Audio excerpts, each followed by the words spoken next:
अक्सर हम देखते हैं बरसात में अक्सर ऐसा होता है कि बहुत सारे मच्छर होते हैं, मलेरिया होते हैं और अगर किसी को बहुत ज़्यादा सर्दी बुखार हो रहा है या फिर बदन दर्द हो रहा है, फीवर हट नहीं रहा है, तो क्या ये सब कोई लक्षण हो सकता है डेंगू, मलेरिया या फिर किसी भी बीमारी का? हाँ, actually July to September is the highest peak months for this dengue infection. और उसमें वायरल भी, टाइफाइड भी हो सकता है, उसके साथ मलेरिया भी हो सकता है, उसके साथ एसोसिएटेड कोविड भी हो सकता है। मगर जनरली डेंगू का जो ट्रीटमेंट है वो इतना डिफ़िकल्ट नहीं है। It is easy to treat provided उसका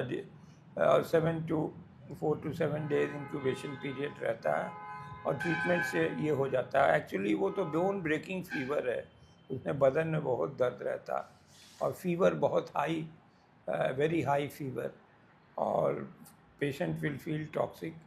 और 2 दिन के बाद वो फीवर अपने से कम होता है, तो उसका टेस्ट करना पड़ेगा, डेंगू का टेस्ट जो है। और अगर वो पॉजिटिव है तो अकॉर्डिंगली ट्रीटमेंट करना पड़ेगा। उसमें हाइड्रेशन है और ये है, दवाइयाँ हैं, और उसमें कहना और बेड रेस्ट है, ये सब चीज़ें उसका ट्रीटमेंट है। क्योंकि 4 स्ट्रेन होता है डेंगू का। अब किस स्ट्रेन से अफेक्टेड है वो तो ब्लड टेस्ट के बाद पता चलेगा। और क्योरेबल डिजीज़ है, तो मगर ये जो है मच्छर से अवॉइड करना चाहिए। One of the leading causes of mosquito infections is this dengue.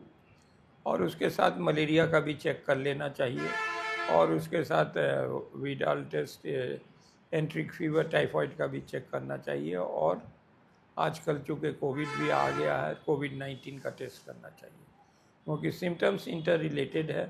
But the only prominent symptoms of dengue is that it's a bone breaking fever, means there will be severe body pain with very high fever।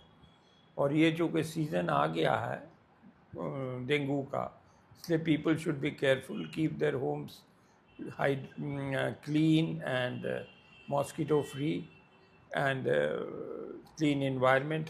क्योंकि आजकल वो बारिश होती है, उसमें पानी road पर हर जगह जम जाता है, and that is a breeding ground for mosquitoes.